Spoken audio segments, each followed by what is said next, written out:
You're listening to the We Are Libertarians Network. Learn more at wearelibertarians.com. Life, liberty, and the pursuit of happiness. That's what the Chris Spangle Show is about. Get it at wearelibertarians.com or on iTunes.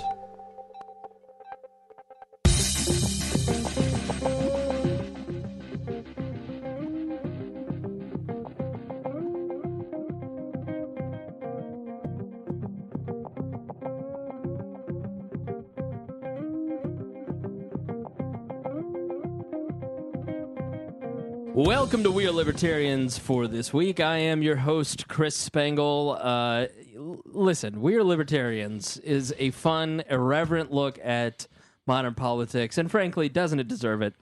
We explain to you what the hell is happening in our world today and how we can fix it by thinking differently. And this is a podcast brought to you by the We Are Libertarians Network. Lots of great other shows, creating the Chris Spangle Show, the Gary Johnson for President podcast. Be sure to rate and review them all on iTunes. Like us on Facebook. Share this episode with friends. And for God's sakes, please support us on PayPal or Patreon at wearelibertarians.com. That is how we grow. That is how we touch more libertarians.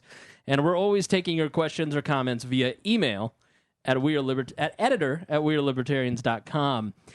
Greg sits across from me. How are you, Greg? Chris, I'm doing well. How are you, buddy? I am doing pretty well. Pretty triggered? We've got an Aunt Donna episode probably today. Spangle Bear's a bit punchy today. Well, I'm stressed out. I'm tired. I'm emotionally exhausted. I am fully triggered and angry. And then I watched all the, which we'll talk about in the next episode, the coverage of the shooting in Baton Rouge and the video, the incredible, awful Facebook Live video in Minneapolis. And it's just cascading. So we're gonna have a night. I have a feeling that one of your other aunts is gonna get thrown under the bus. One of my slutty aunts is really gonna get it. So remind me to tell you an aunt story after the show. Oh God. Also joining us is Creighton Harrington, one of the founders of the show. Hey, how's it going? Creighton, you've not been here in a year. It's been almost a year to the day. Really? I thought was it? You were at the We Are Libertarians Live, but you weren't on the podcast. You were in the pre-roll. Yeah, but when was the big big get together thing? That was during the winter. You were here for the 100th. That was December. But then he was also on an episode because he was wearing the American flag and was drunk and had eaten cheeseburgers. That's when he's talking. Yeah, about. No, that was a year ago. That was it was 4th of July. This past Christmas was not the 100th. Oh, well. You were only on the show twice last year. Well, I'll be damned. Yeah. Well, we have to. It's a formal process. We have to submit it to Whitney. Whitney approves it, tells him what he can says. There's a full vetting process. This is and what then happens. She allows it. You turn off the chat on your Facebook chat, and next thing you know, you're not a part of the show you helped freaking create. Well, last year you were on. It was like a year and a week ago, so like 53 weeks ago, and you were on, and you were very amped up. And you didn't stop talking the entire episode, so we just... I was also a little drunk, so... was the 4th of July. You give me 4th of July, a buzz, and freedom, and there's no stopping the Creighton train. I don't even remember much of what we talked about, but... neither do we. But it was an audial erection of liberty. So this is why, coming into this episode, Chris was like, yeah, you can be on, but he kept reaffirming the fact that I had to let other people talk. Yeah. So this is what's happening. Literally the last 5 times Creighton's been on, it's been Creighton. Hey, Creighton. Energy, man. He brings it. He brings it. But Creighton returns. He's no Jeb Bush. No, he's not low energy. But he has returned to. He is the prodigal son of Wall. Actually, the other prodigal son. I'd be one of the founding father of Wall. I guess. We had Galt on about 10 episodes ago, I'd say. It's like a year? Yeah. No, we've been good. We've been doing like almost 2 a week lately. Yeah. No, I'm just messing. So we're on fire. But way less divorces. Just like that movie. Way fewer divorces. Let me tell you, Hey, this show has survived so much. So much. You have no idea. The emotional trauma that I have gone through over the last 4 years. Let's also bring Harry Price into the mix. Harry, how are you doing? Going good, going good. I like being on this episode with Creighton. He's one of my favorite people on Wall. Look at that. Yeah. Look at that. Why do you think he didn't acknowledge you while you guys were both waiting for Chris to arrive? We talked. We were both here for like 20 minutes before you guys were. Creighton sends me a text, says, "Hey, there's a suspicious black guy in a Mazda over there, and he's got a Buck Commander hat. Listen, Should I call the police?" Black people are not playing. I will say it was his idea to try and break into Chris's apartment. Oh boy, black people are not playing these days. I pulled up and Harry was videotaping me, so he was cop blocking the head of We're Libertarians in his own neighborhood. You can't be safe with white people these days, or anybody. I don't. You never know when they're going to force mayonnaise on you. Yeah. Next minute you got a broken taillight. Next minute you got 4 shots in you. I mean, I don't blame you, bro. Too soon? No, that's not a joke. I'm very, very, very serious. Yeah. So we'll talk black stuff next show. Yeah. One might even say at the back of the show. Yeah, we'll get to the back of the episode, Harry. But no, this show has survived a lot. This show has survived a marriage. This show has survived a divorce. This show has survived. How many times have I had my heart broken in the Several last... gypsy muses. Yep. How many? Like at least 5 heartbreaks. Yeah. In 2.5 years.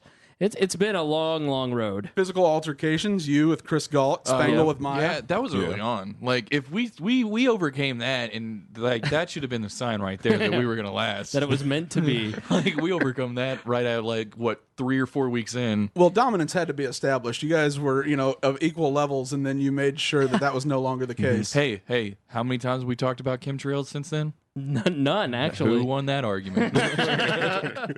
Alpha as As long as you win, that's all that really matters. Hey, history's written by the winners, yo. Yeah. What'd you say, Harry? What are they spraying though?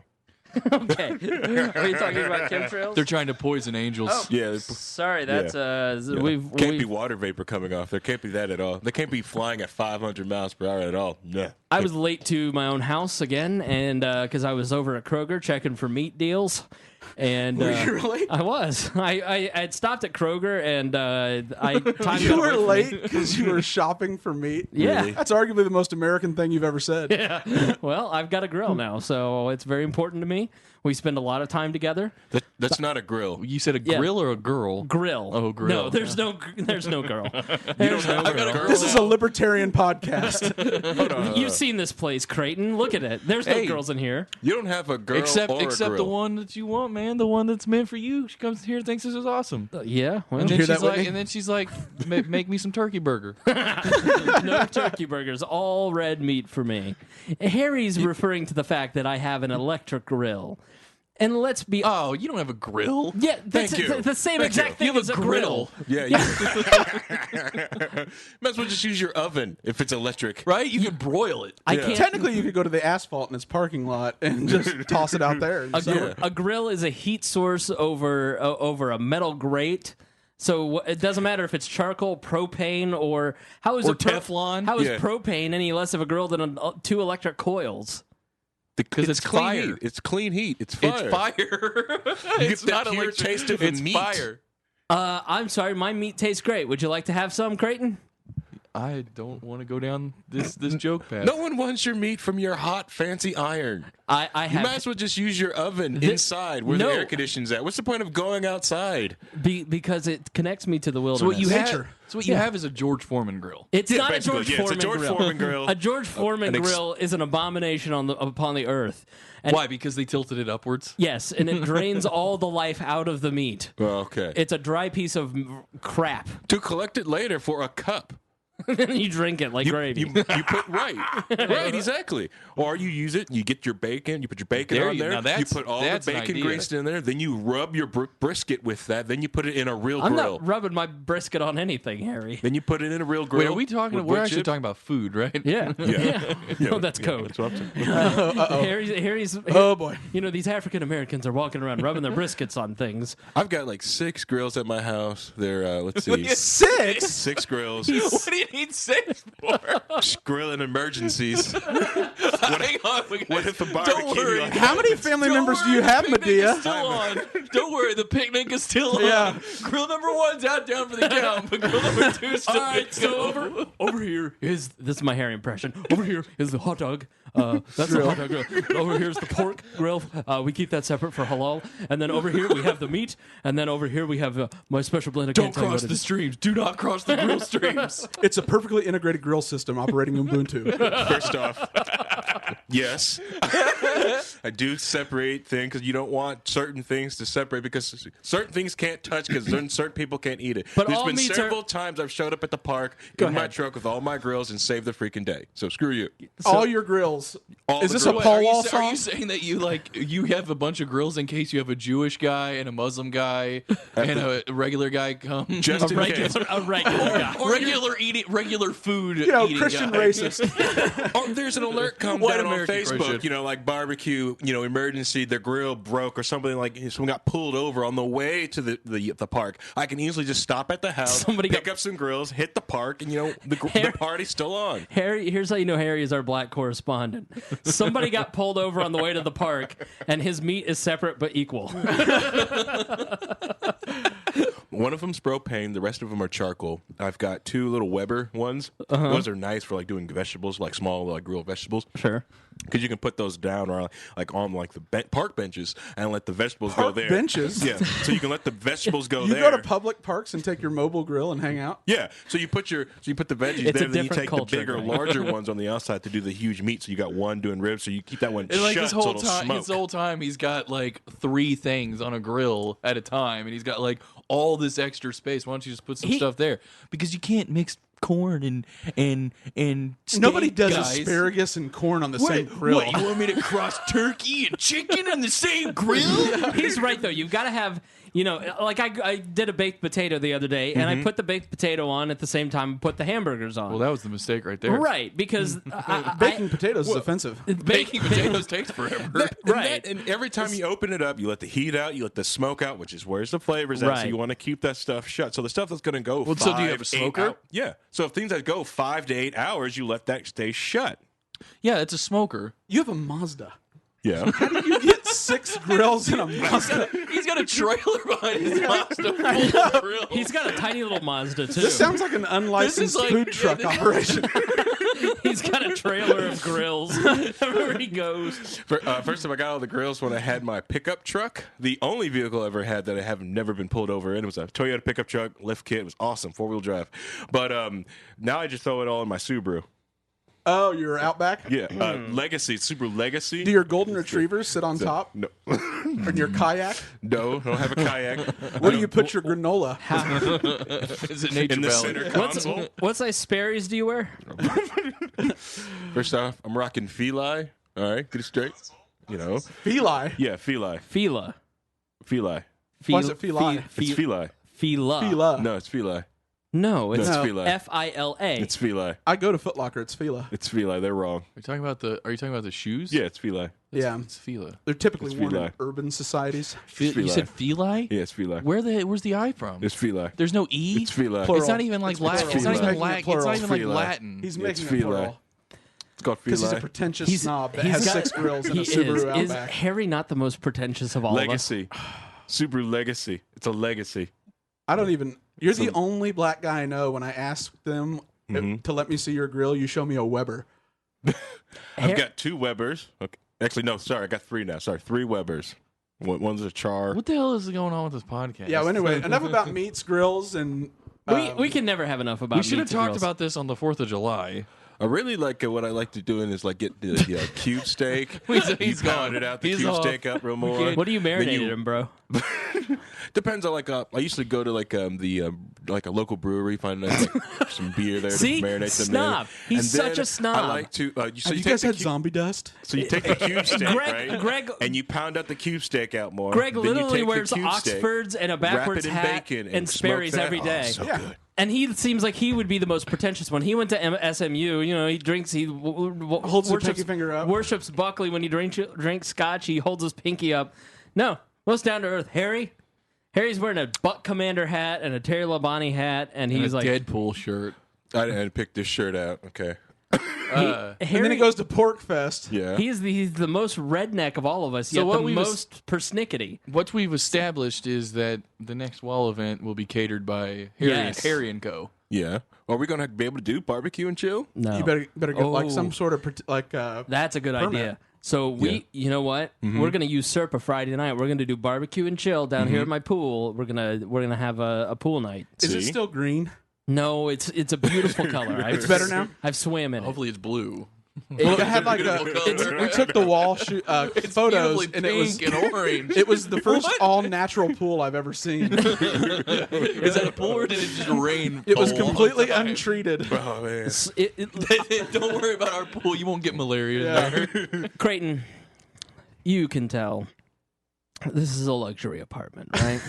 Hey, Do you think that we have a dirty pool? No. I honestly can't say. It's gated, okay?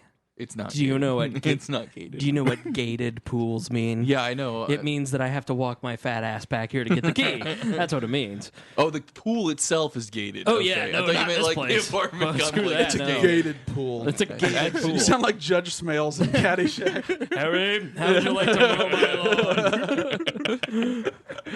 You know, you work hard enough, Denny. Harry, That's well done. That's a good voice. Well done. that's one of my all-time favorite lines of any movie. Is Caddyshack. Denny, how would you like to mow my lawn? His laugh. Oh, I gotta watch Caddyshack again tonight. So great. The best. Want to send a special shout out to a couple people. Rob Nunya, first of all, Rob Nunya, Tara Wilson, and the lovely Christy Avery, all donated via our Amazon wish list, which you can find at wearelibertarians.com. And I am sure I am forgetting something. There was an anonymous donation that I didn't know who was from. They didn't put their name in it. There was another donation where it just said "eat shit," so I knew that one was from Maya. That's Maya? Right, that's Maya. Yeah. So thanks, Maya, for the headphones. Thanks to you guys for donating equipment, because you wouldn't believe how many cords it takes to run a podcast. And you know, Well, one as elaborate as our setup. one is listen. We have a whole. We've got 5 It's a studio. mics. We got 5 mics. You got 5 mics and shitty opinions. computers. We've got computers that need worked on, but somebody tore my whole apartment apart and then went to Pork Fest for a week. Get to that later. We've got Just coming off my cold too, so I'm finally able to keep moving too. By the way, good. All right. When was Pork Fest? Like 2 weeks ago, Harry anointed himself IT director of We Are Libertarians and then left. Just like a real IT director, he announced himself a title and then did nothing. Hey, he's got to go smoke weed and go into the sex tent. unfortunately, there was no sex tent at Pork Fest this year. Not this year. So Cantwell had a rape den? I don't think he's allowed in there anymore, is he? No, he's not allowed in there because of the rape den. But Pork Fest was a little bit more square this year than usual. You know, it was set up mostly Please tell for me you meant square as in like the geometric shape. No. You mean someone okay. set up Pork Fest this year, which was trying to get Pork Fest to be more for like family and kids and have all the kids partying, like so to be a safe environment. Harry wants hedonism. Yeah. I don't want hedonism. I just Go to want Burning Man. Like that's the thing is like when Pork Fest was like described to me, it's like it's Burning Man but with economy, so you can actually buy stuff. With autism. Right. It's in New Hampshire every year. Burning Man, but really cold and not as fun. You It did did get really cold. You did an episode. We released it last week with Roger of the Lava Flow podcast and Seth Naimon, our gay correspondent.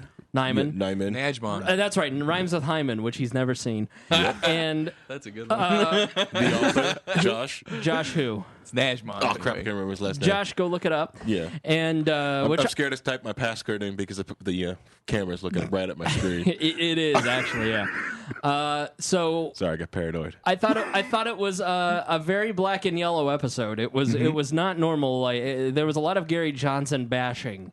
I don't think Greg listened to it yet because I haven't heard his face explode. Oh, it's okay. It wasn't a Gary Johnson bashing. It was more, like I said, like in the chat, it's more of a Gary Johnson then, it's that person brought somebody to Thanksgiving dinner to the family table, and we're going to talk about him while we drink.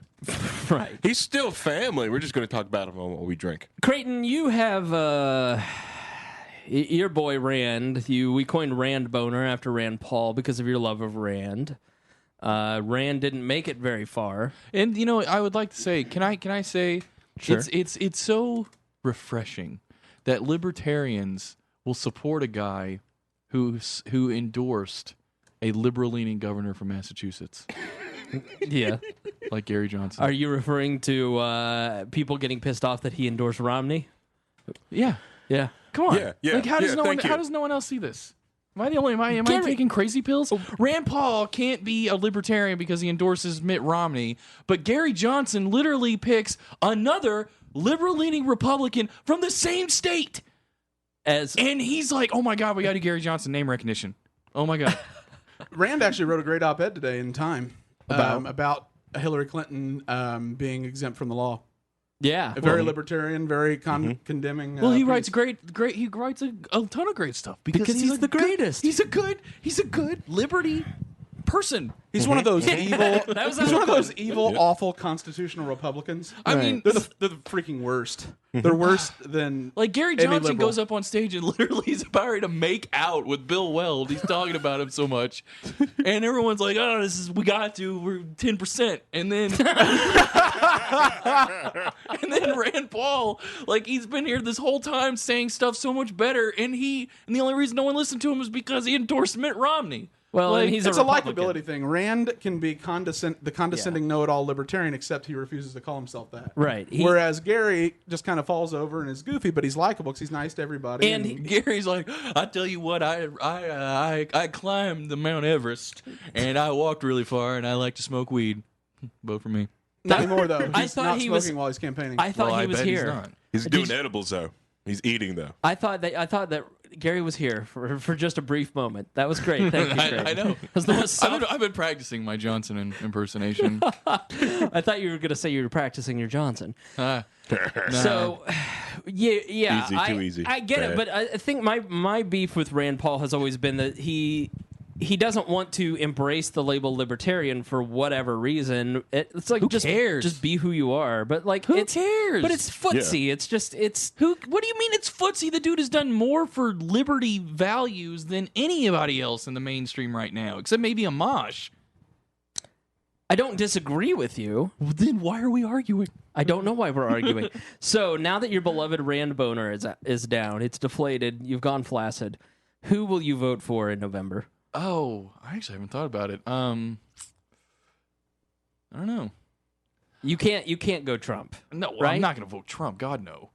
But see, you realize the irony of this is you giving us shit for not liking, for me, for 4 years, saying, because I've always been a little tepid on the Pauls. Because there's just always been a few things about the Pauls that I'm just like, I don't. The Pauls or the Polls? Pauls, Ron and Rand.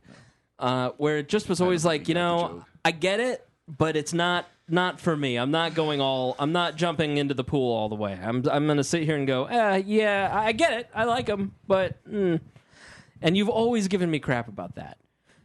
And so then you have this. Crap about what? And then you have the same reaction to Gary Johnson, and you're not going to vote for Johnson. I'd vote for Rand Paul. I'll probably vote for Johnson when push comes to shove, but like, I'm not going to go out and be like, oh my God, I'm going to vote for Johnson. I'm going to vote for Johnson. I remember on election day in 2012, you posted what it's like to vote for Gary Johnson, and then it was a GIF of you throwing a paper airplane into the ocean. You're throwing the paper airplane into the ocean. It comes back and hits you in the head. He's trying to throw. For those who don't know, it's a GIF from I think Arrested Development, and there's a scene where a guy's trying to throw a note into the ocean, and the wind keeps blowing it back in his face. So he keeps throwing it. He keeps going deeper in the ocean to throw it. He just keeps going, but he falls over. It's a perfect metaphor for Gary Johnson voting. It's a perfect metaphor, which I get. He's got some lean to him. Lean what?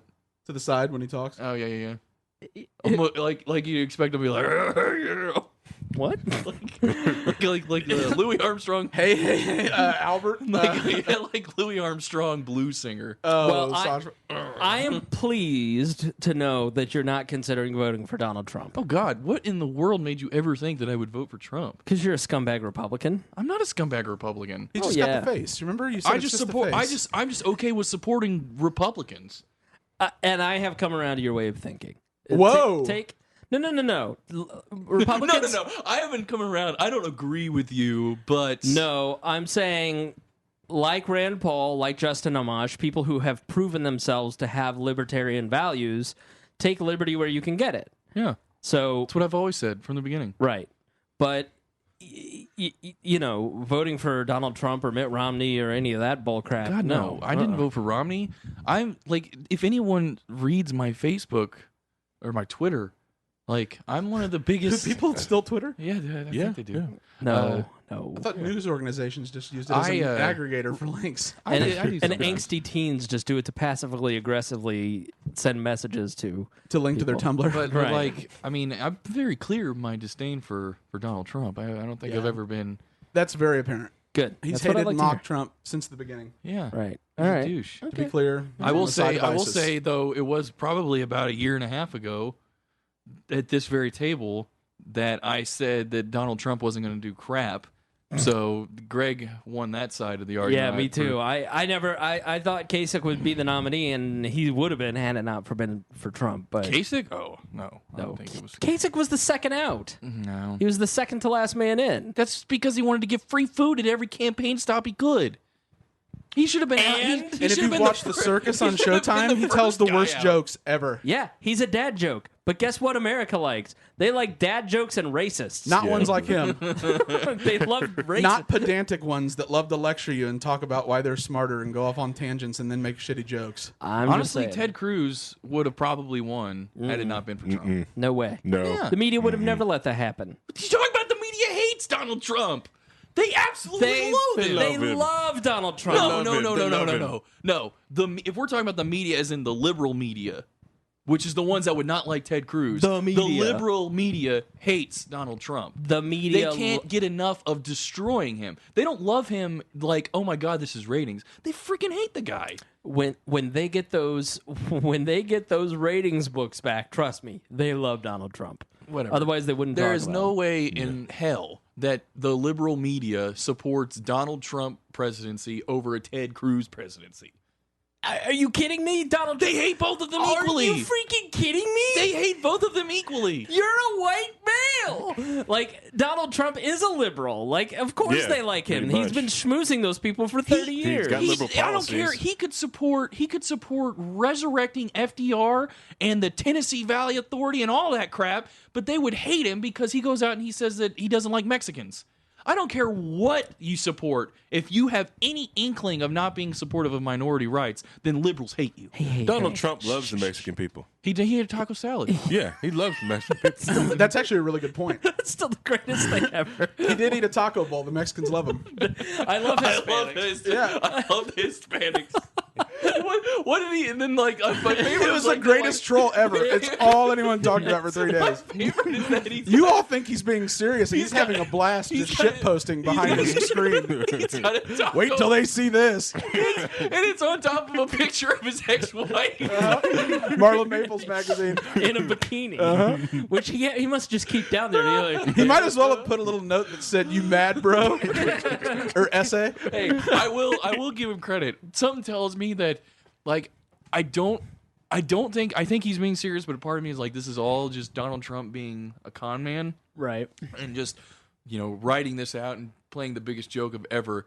And I mean, I might respect him if that's the case. Mark Leibovich, the author of This Town, he did an interview with it was David Axelrod's podcast, and he was embedded last September, October with for like a week or two with Donald Trump, and he says the vibe basically back then was it was a lark, and that he just couldn't at that point believe that it was actually happening. And so he had to start taking it seriously to save face, and that he never expected to get this far, and he never expected to actually be president. there have been conflicting reports on that because when President Obama made fun of him at the 2014 the White House Correspondents' Dinner, and was just bashing him to his face, that's when he ended up talking to Newt and then started testing his messaging at CPAC. Sure. And then I don't think he ever really. I think he did catch lightning in a bottle, Yeah. And so he's writing it, but I'll tell you, he's one of those people that knows how to take a for-profit media and make them dance. Yeah. And that's what he does. He's able to get away with it because he's at the right place in the right time, where it's a white voting base that's old and want better times, and he can tell them who's to blame. "Quote unquote better times." I mean, this is America probably first. like make America first again, right, Harry? Country first. Country first is John McCain. He is the epitome. Take America back, Harry. He is the personification of everything that I hate about politics. Like everything. He's exactly what we deserve. Absolutely. Yeah. He is what we deserve as a country. But like, I mean, the bumper sticker slogans is like that's all he says. Like, and you ask his supporters, why do you like Donald Trump? Because he's gonna make America great again. Like, okay, what does that mean? It means he's gonna make America great again. We're gonna be back on top of the world. Blah blah blah blah blah. And like, you don't even know what the hell you're talking about. It's like, I just hate Mexicans. Not Harry. How is that better than like the last No, it's 30 not. years? It's no different. No, it's nothing's It's different. not. But at least I know that if, like Mitt Romney, for all of his faults, I'm sure he probably had like a policy angle that he actually like supported. But he like, did. But Donald Trump doesn't strike me as a guy that thinks about policy whatsoever. Like, his policy is say things he wants to happen. Yeah. But like, we're gonna build a wall. You know, we have to physically remove them. Are you accusing a politician of pandering? Yeah. Oh, I hate. How dare you? Yeah. Because Donald Trump panders well. Donald Trump is like a magnet for everything, and he magnifies it, and that's why I hate him more than usual. Like, I hate politicians in general, but I hate him more than usual because he is a magnification of every single thing wrong about politics. All right, so which is exactly why America America deserves him to be president. All right, so hold on, Greg, Christopher, Harry too. How many times does Donald Trump have to retweet a white supremacist before we start wondering about this guy? Does retweeting means you fully support the person you retweeted? I'm just saying he's seeing a whole lot of white supremacy in his Twitter feed, and he seems to gravitate to it pretty frequently. Did he ever kiss Robert Byrd? No, but he didn't. That's a fair point. He didn't deny David Duke. He didn't kiss Robert Byrd. Which is Hillary Clinton kissed Robert Byrd. The Grand Dragon, the KKK senator from West Virginia. Yeah, it's true. Now, in fairness, Robert Byrd always claimed that he was just part of a social organization. And a retweet isn't a hanging.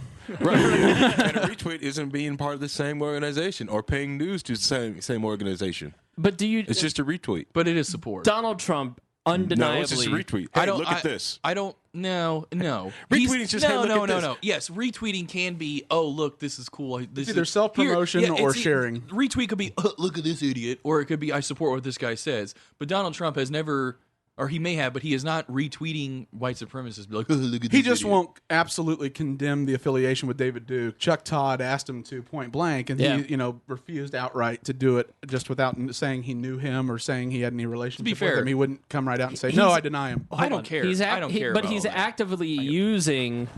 He told him to shut up, and he left. He quit.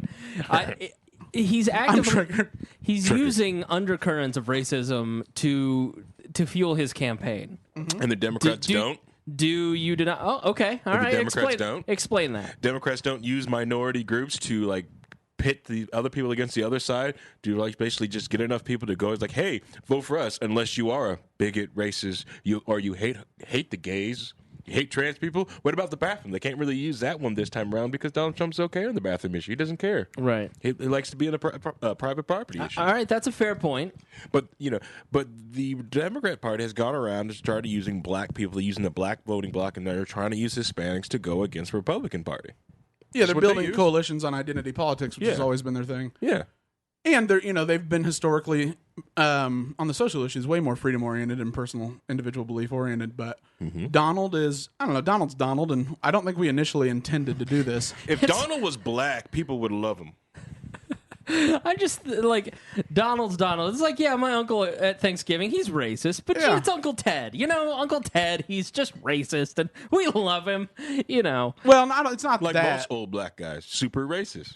Well, that's a good point too. Yeah. Well, I mean, a lot of it has to do with the context of the race. Donald Trump was able to operate with free range because he was running against, realistic, except for Bernie's momentum that he was able to seize. And truth be told, should have been the nominee anyway, because they'd give him even a better chance come November. But, Hillary Clinton is the only person in America that rivals Donald Trump on likability. They're in favorable ratings. They're so freaking high. They're not, Donald Trump outpulls her by Pew on leadership qualities and better suited to handle ISIS and the economy. Yeah. Well, in a poll Trump over Hillary. But in a poll, Hillary also outpolls him on everything else. Yeah, and in a poll today, Gary Johnson was added to the 10%. polling at 10%. In California. Margin of error. And Clinton won by 9 points. I don't doubt that Gary will. I bet Gary ends up in the debates.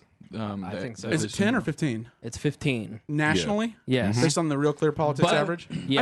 I bet he ends up in the debates this time around, but I don't think it's going to matter. But I think it matters. It's not going to matter. Oh. He's not going to be a spoiler because I'm not going to consider him a spoiler because either one who wins sucks. Yeah. So, but him getting in the debates isn't going to suddenly make Libertarian Party person win. No, I do think it has. So you look at the Ross Perot effect. The Reform Party had another cycle or two in them.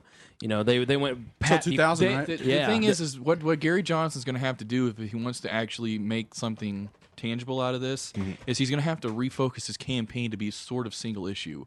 And then that single issue will get more power and will get more oomph behind it after the election's over. He also, let me be honest, he needs to grow some balls. So we'll get to the Clinton emails here.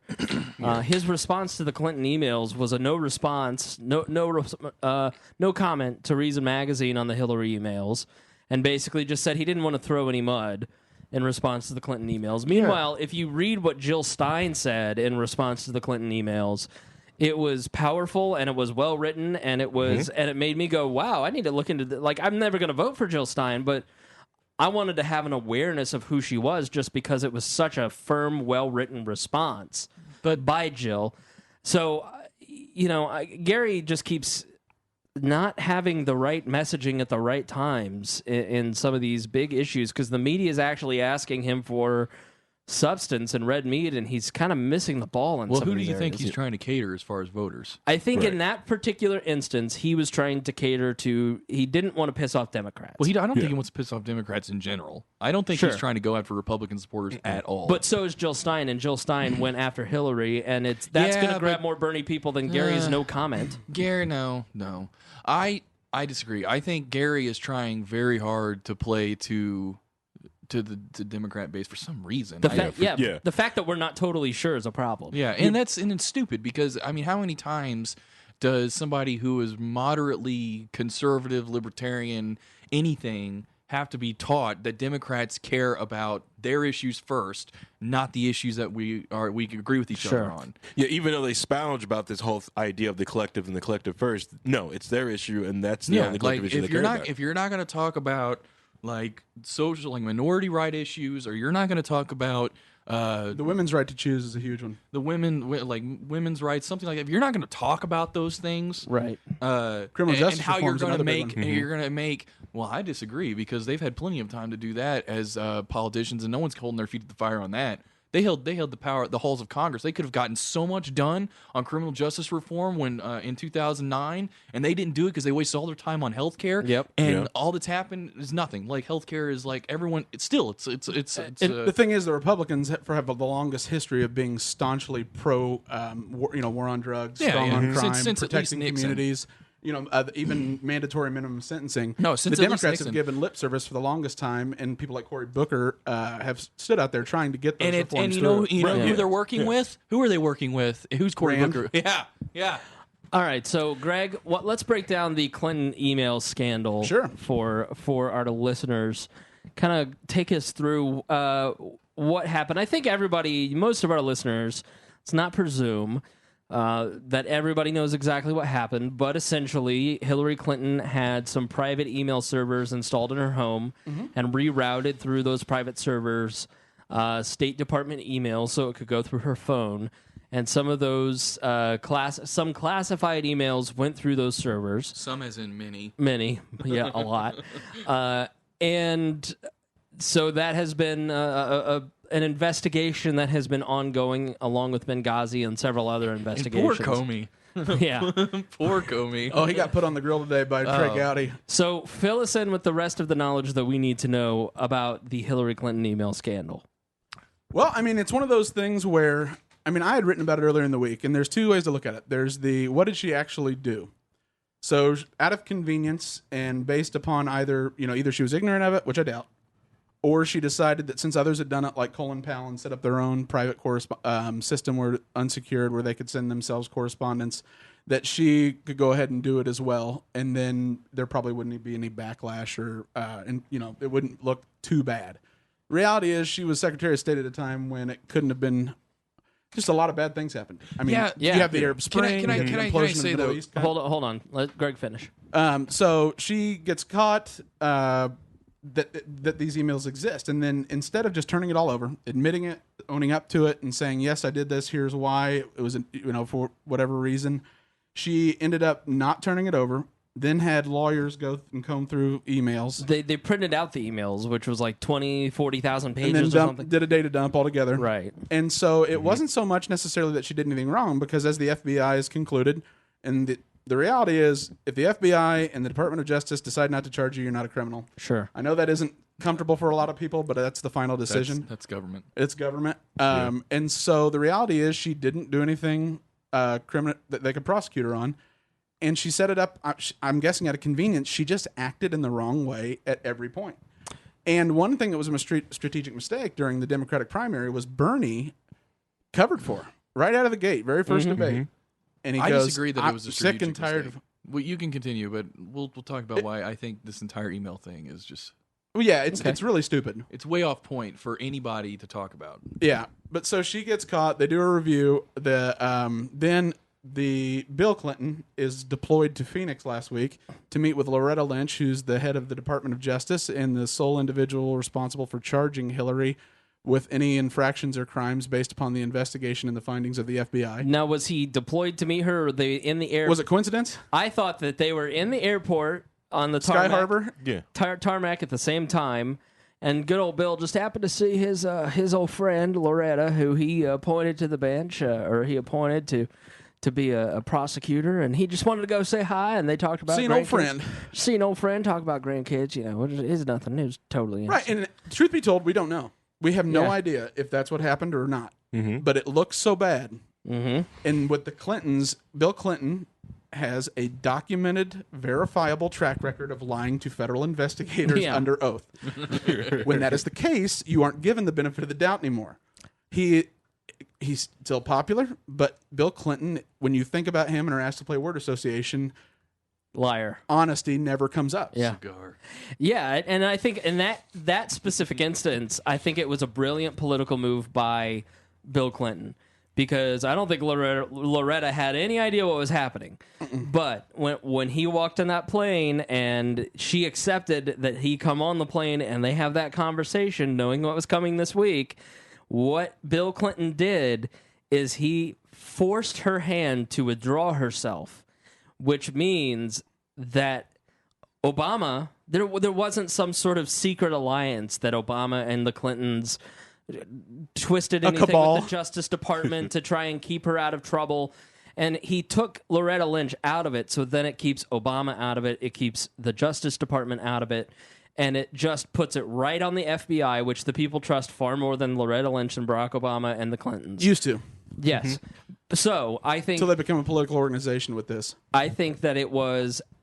Since Hoover, they've been... well... Politically, it was a brilliant move by Bill Clinton, and I think he knew exactly what he was doing. No, I'm sure he did know what he was doing, but what my thing is with this entire story is that the only people that care about this are people like us. Sure. The only people who care about this are people who were not going to vote for Hillary to begin with. There are Republicans, basically. The average Joe voter doesn't care They don't care at all about this. And the fact that it's being hammered by Republicans like it's this smoking gun to stop her from being president is retarded. And the fact, like, we talk about how she's mishandled all of her responses to this, and it's like all she had to do to get her supporters to stop wondering about it is say something.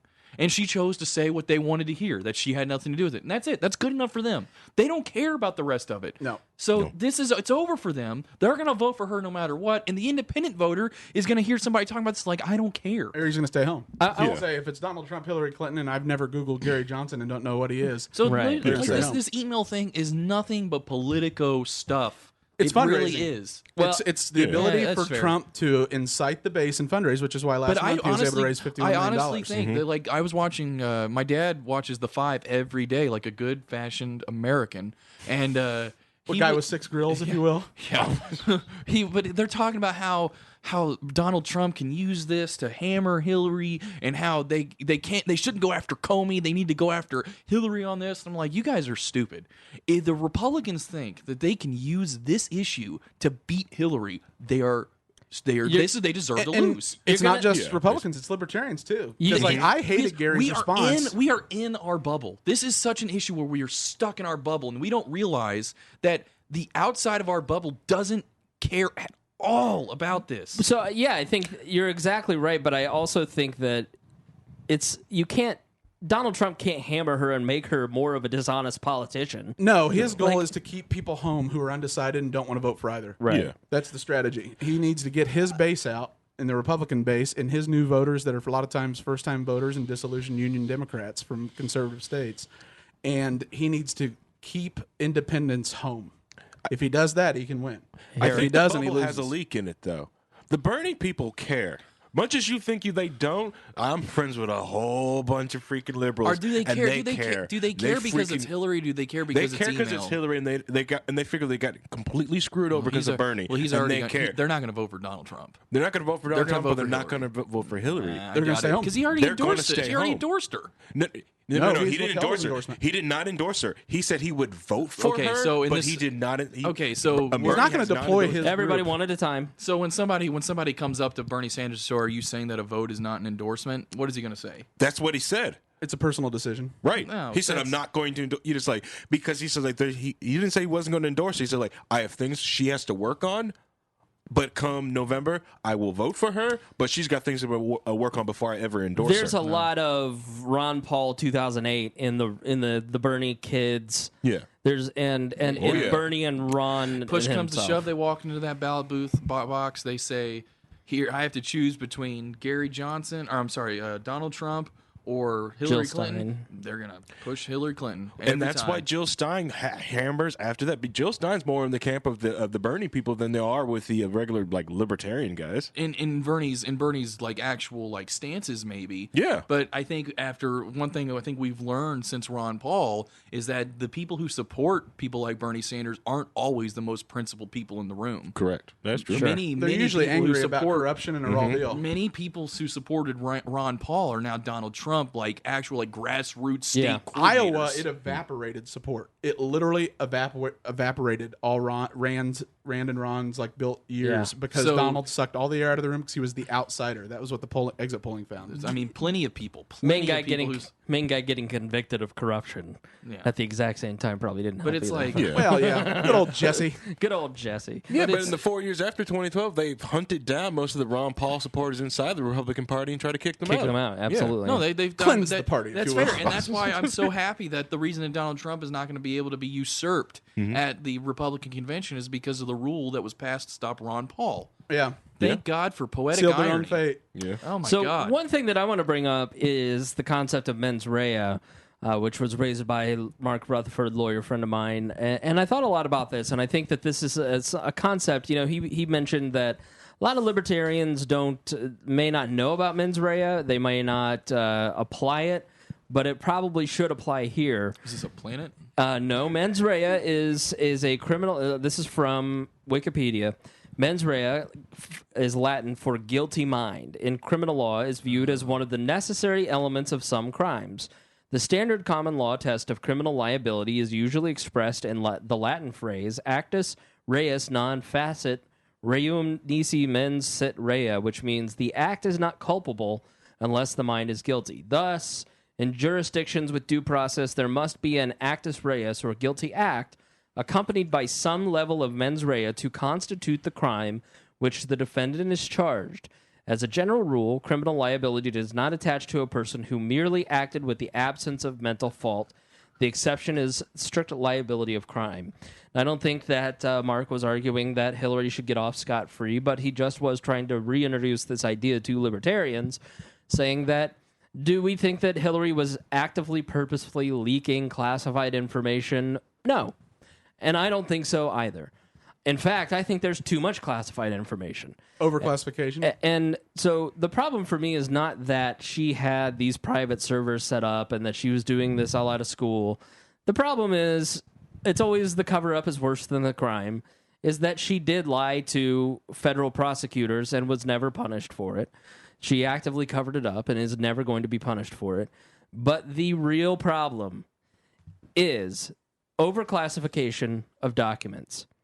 And Hillary Clinton did what, I don't know, hundreds of soldiers over the last 10 years have been prosecuted. There's one right now, a Marine being prosecuted for warning other Marines, but he did it unsecurely through communication, and he's getting charged with crime. They're going to try to use Hillary's ruling as a precedent. Right. And so what happens is these military soldiers will be Skyping home and saying, hey, we're heading out to Fallujah tomorrow. I got to go. Love you. Bye.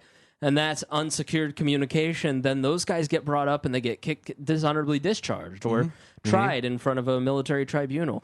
That's the problem, is that Hillary Clinton gets held to a different standard than your average American citizen. And that's the problem that I have with this. Of course that's a problem. But, I mean, I'm not... Why is anyone surprised that this is how the world works? That's the way the world is. I mean, there's laws for them and laws for us. And welcome to the state. Yeah. I mean, this is like a perfect example of why the state is the state. A Republican they protect their own. Like, they are above the law. Like, I kings mean, don't kill kings. Yeah, it's like we don't have. I mean, like this thing that happened in Baton Rouge. How long do you think before they don't even get indicted? I mean, I said the other day, what's the over/under before they get acquitted of anything?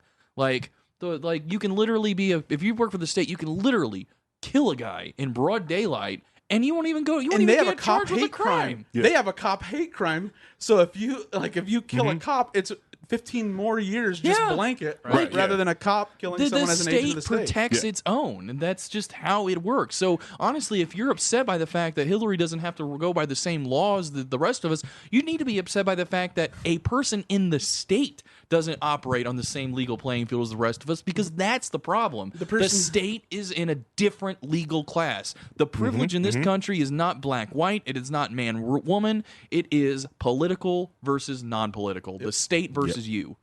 Exactly. Like when the cop was shot in Pennsylvania, they spent all those man hours and helicopters. They flew in. In California. And cops from other states. Yeah, the other cops, all the other districts, they spent close to $1 million in overtime and and equipment finding cop killers around the country. Yeah. I mean, if you kill a normal just an average citizen, the only way you're going to end up on TV is if you're Muslim.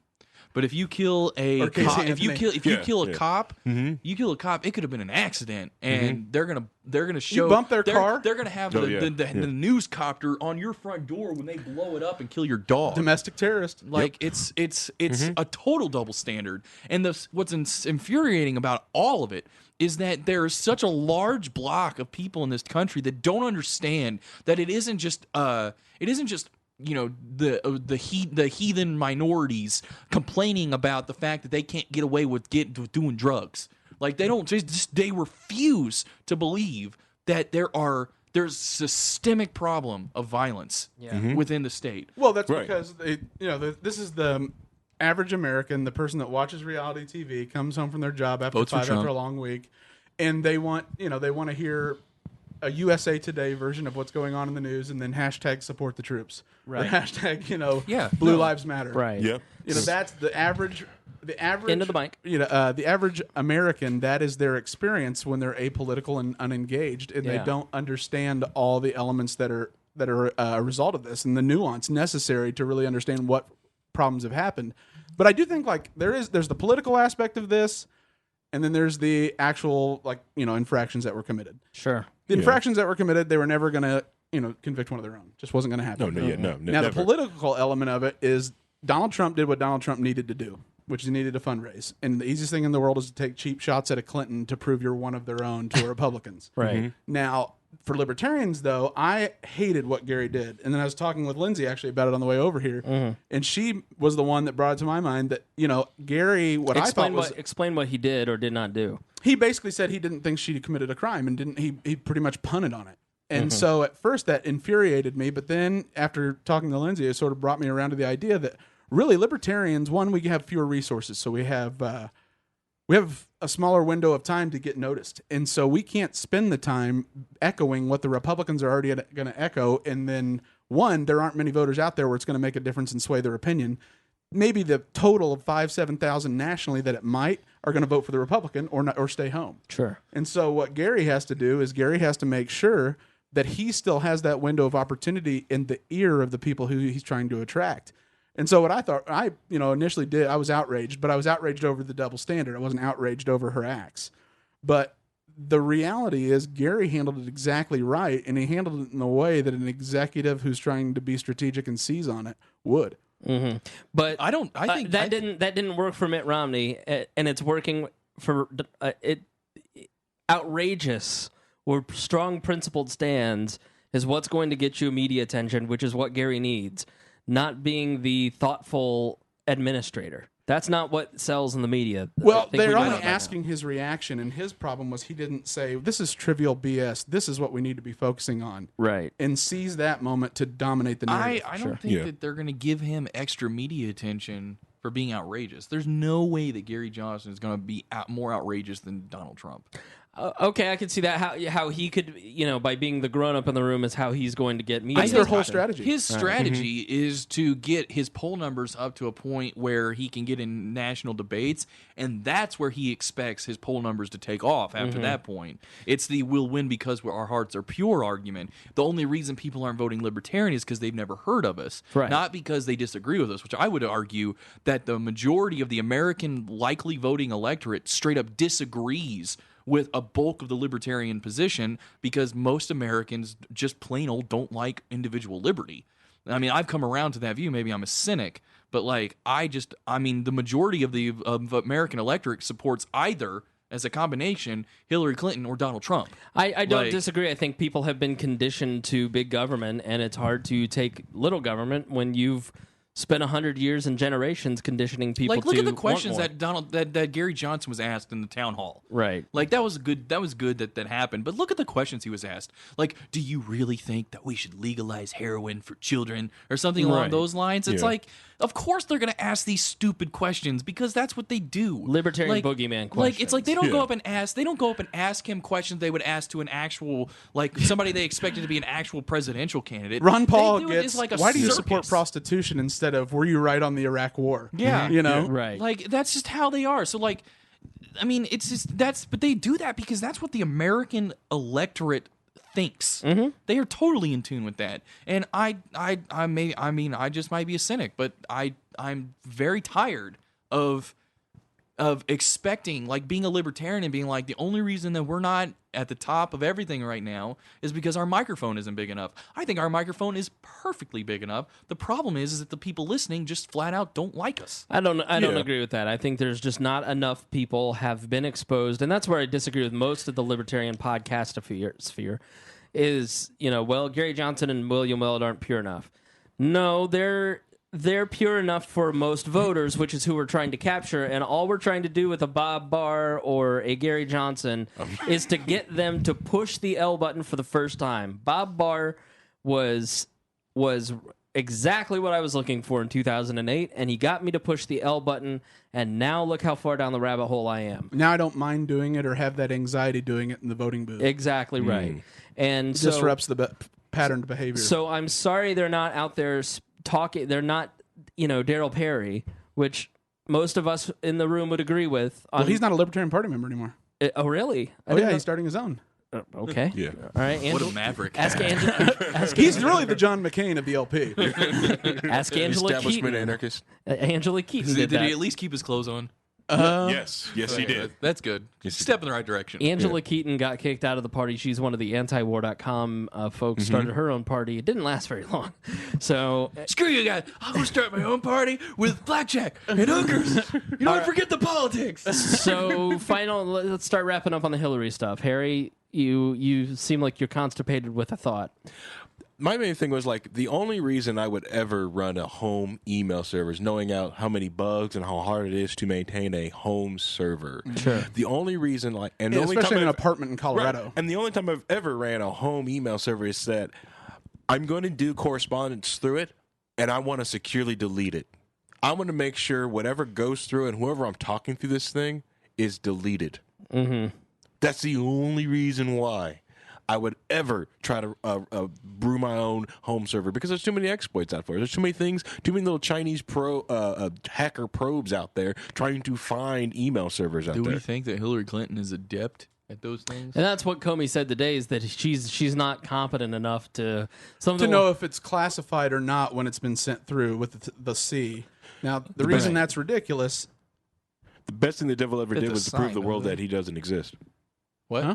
The best thing the devil ever did was prove the world he didn't exist. Yeah. So, how do you know someone's not competent at it? President Obama yesterday said that she was the most qualified person to run for president since Thomas Jefferson. Which means the fact that she would be incompetent, she can probably not even open a door for herself. Right. Yeah. But I mean, that's the problem with that narrative. Mm-hmm. Right. Is what were you saying about President Obama comes out and supports her and says that she's the most qualified person to run for president since Thomas Jefferson, and so you're thinking, that's great, but she can't discern on a BlackBerry between what's classified that she classified and what isn't. Like, I love, and so that would prove the irony of that. Yeah. You can't switch between Obama different phones. Is hearkening to Thomas Jefferson.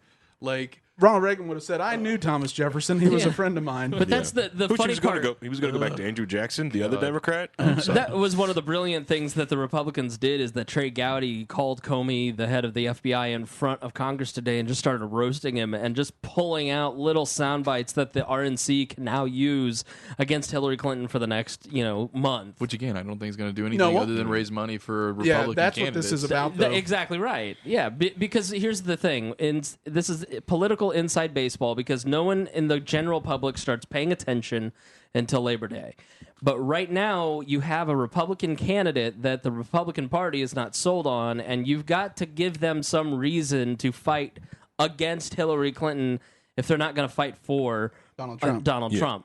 And so this is all about giving red meat to Republicans so they will fight against their old arch nemesis, Bill and Hillary.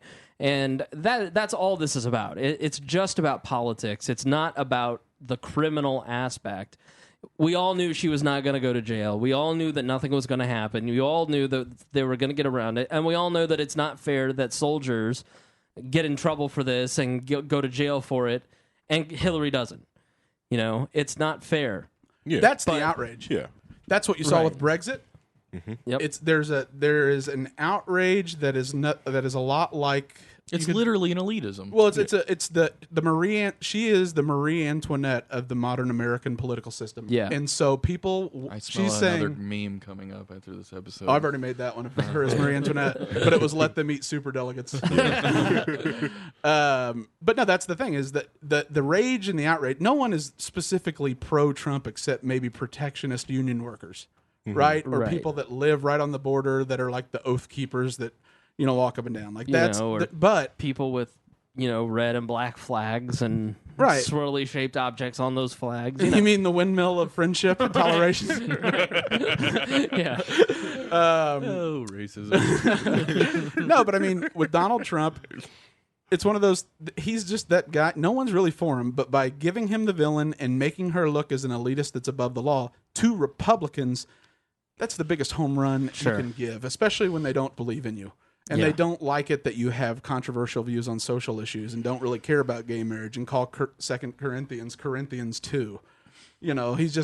He doesn't pass the smell test, or he doesn't say shibboleth, to get access, but this will help. The only hope that Donald Trump has of winning the presidency is that the Republicans can convince enough Republicans and enough independents that, we can't let Hillary get elected. you can't go vote for Gary Johnson because we can't let Hillary get elected. They have to perpetuate the lie that Hillary Clinton is worse than Donald Trump. And Donald's assured us that he'll toe the line. Sure. You know, so he'll play ball. Smales. Right.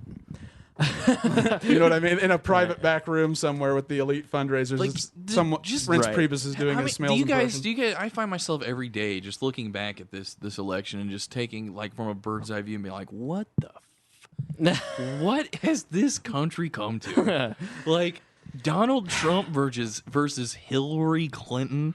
That's this election. It's literally the worst nightmare I could think of. It's the worst. So, like there is like if you would have told me in 2012 that this would be the choice, I'd be like, yeah, and like this is a movie, this is a Hostile movie or something. Like I've gone back. This is the worst thing that could ever happen as far as politics is concerned, short of one of the presidents just usurping and taking absolute power.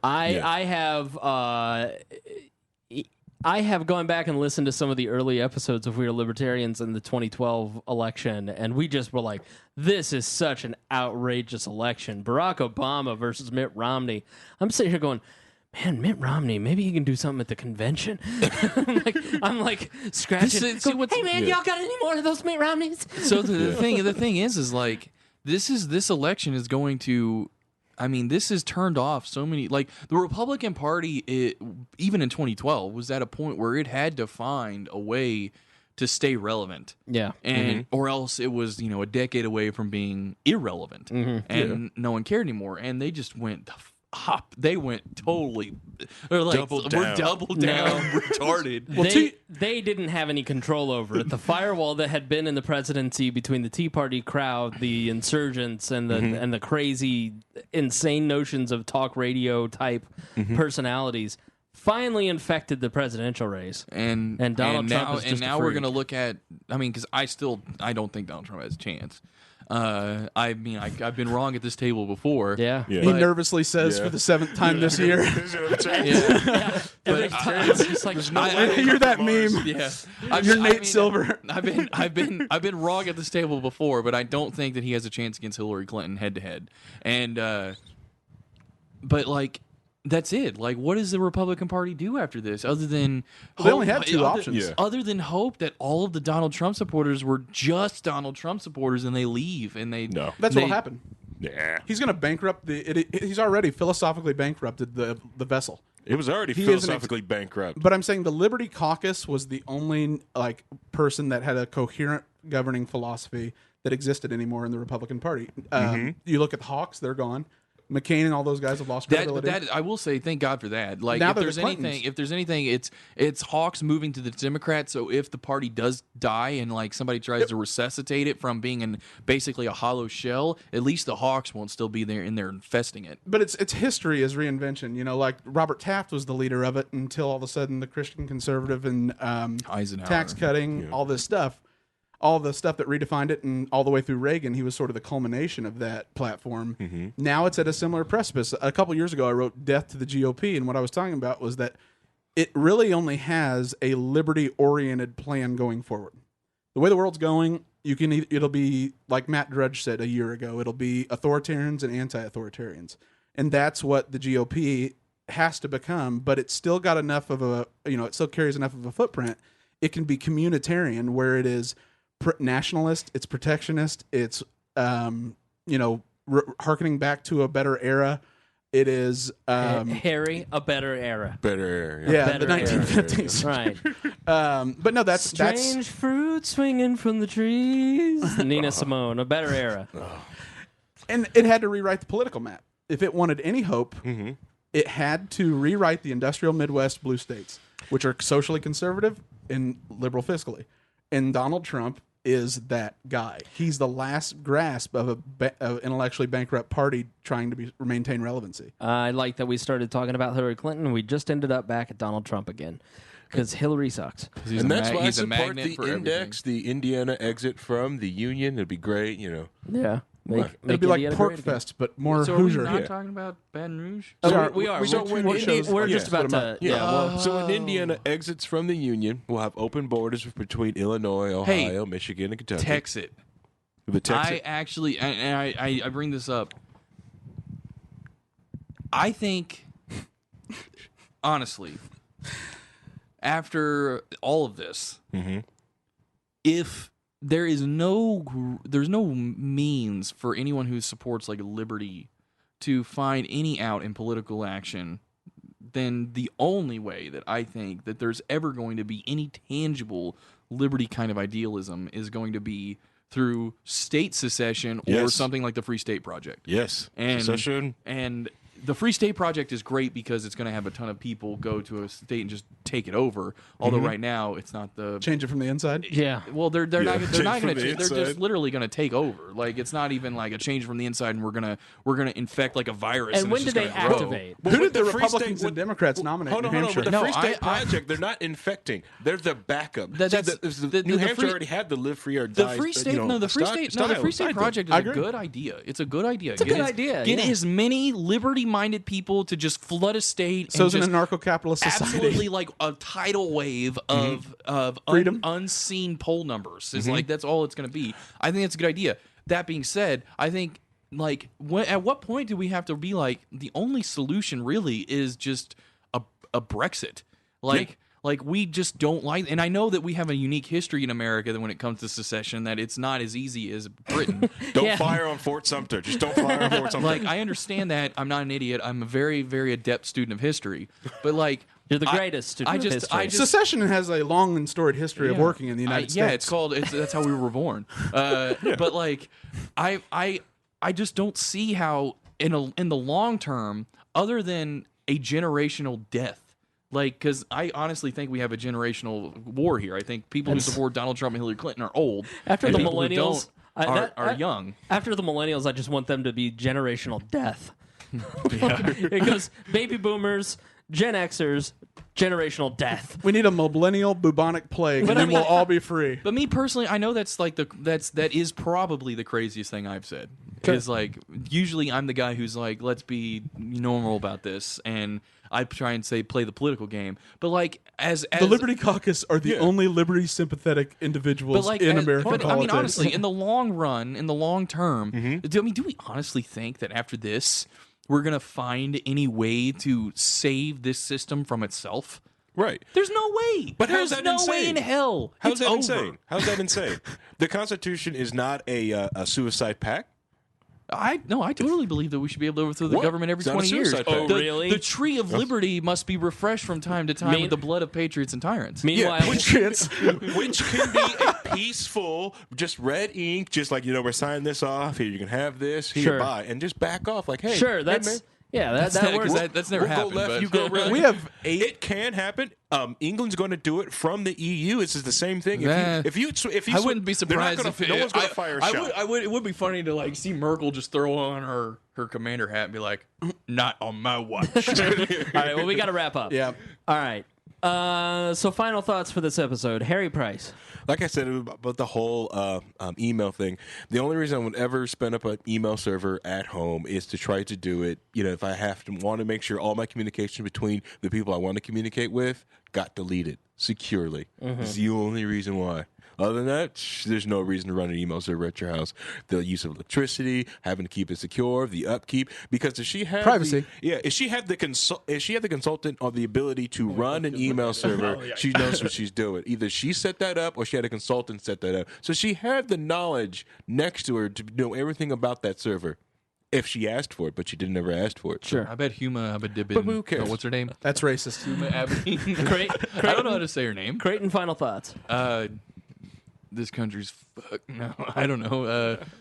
When did Creighton turn into Adam Kokesh? See, every wall member is only about like 6 months to 3 years behind Maya. See, Creighton's catching up with Maya 3 years I'm ago. going full Black Lives Matter next episode. I'm like, let's endorse riots. No, I totally. For me personally, I definitely think that there are wins available. Wins, WINS, wins available for libertarians that want to be involved in the political system. And I think a lot of it has to do with things that are more... But I think we have to realize that a lot of it is going to be... we're not going to find general solutions. Like, it's not going to be like we're going to have a uniquely libertarian platform that's going to become like the major platform of people who support us in government. It's going to have to be specific issue stuff. And I think things like the drug war are ripe for being that issue. And I think that if we're talking about political involvement, it's going to have to be things like the drug war. And we already know that there's nullification happening on marijuana legalization, which I don't care who you are. What's happening in Colorado and Washington is nullification. That's nothing short of nullification. The mayor's son here in Indianapolis got busted for pot today. And you know what the entire city said in Indianapolis? Who cares? So what? Yeah. Mitch Daniels sold it. Right. But like, so what's happening in Colorado, what's happening in Washington, that's nullification. So my point is that I think things like the drug war, things like police, or not police, but like at least criminal reform, crime reform, those are going to be the issues where libertarians can get out ahead of the curve and actually set policy in a more libertarian direction. We've lost the people right now, at least in the way the electorate is now. We've lost on things like welfare state. We have lost on things like national security. Those issues are totally controlled by the two major parties in their respective camps. But when it comes to drug legalization, drug war, crime reform, those are areas where I think there is enough of a will to listen on the part of average people that they will actually, like, libertarians could maybe set the curve on that. And it's hard to think that's the case. Like 2008, think back to 2008, 2010, it was all economics, and now we're like, no, we just got to focus on the drug war. We got to focus well, on it depends on your interpretation, because, at the foundation of all freedom is economic freedom. Because if you don't have the ability to do it on your own, and the ability, freedom, independence comes from financial resources. Yep. Freedom comes from financial resources, and that even means providing for yourself in a society where you can earn wages, in a society where you are self-sustaining. No matter what, all freedom stems from your ability to do it on your own, and then to protect others from taking it, or else you're not really sovereign or free. Yep, starting a business, fair trade. Free trade. Politically, you're right, but can you look at, are we going to be able to get a revolution when the largest generation we have are baby boomers entirely dependent on Medicare and Social Security for retirement? Right, and then they go vested out interest, and then they prevents cry. all Then they revolution. cry about how their grandkid is entitled. Cry me a river, you douchebag. My grandkid is paying for you right now. Like, who's driving you to the Social Security office to pick your check up? Your grandkid. He just went full knees. Yeah, he's a mutualist. Pretty soon he's going to say no more private property. I'm not mutualist. Boomer hate everywhere. Private property is Final great. thoughts, Greg. It is what it is. We knew it was coming. It's been 2 years worth. They're not going to eat their own. I'm glad my opinion was changed on Gary, because I really hated his response, and now I see it. Because truth be told, you're right. Gary Johnson could play a major role in dictating reforms legislatively with Hillary Clinton, because he chose not to tear down the House. Yeah, and that can pay off big time by forging alliances where there is some common ground. Sure. And if we're going to do it step by step and incrementally, it's going to be on these social issues. I just don't foresee a time when we don't have an income tax or these different things, because we couldn't have a revolution in the United States today because tomorrow's people's debit cards wouldn't work. Peaceful evolution. It could happen. You could have Bitcoin. Screw your debit card. Screw your banks. I think Bitcoin is. I agree that Bitcoin is like a powerful tool for the future. Man, and just because the system goes down, how do you when the colonies separated from England, and they controlled all those contracts. How do people prove they own property? How do people had marriages? If that they didn't have anything to lose, though. They were subjects to the crown.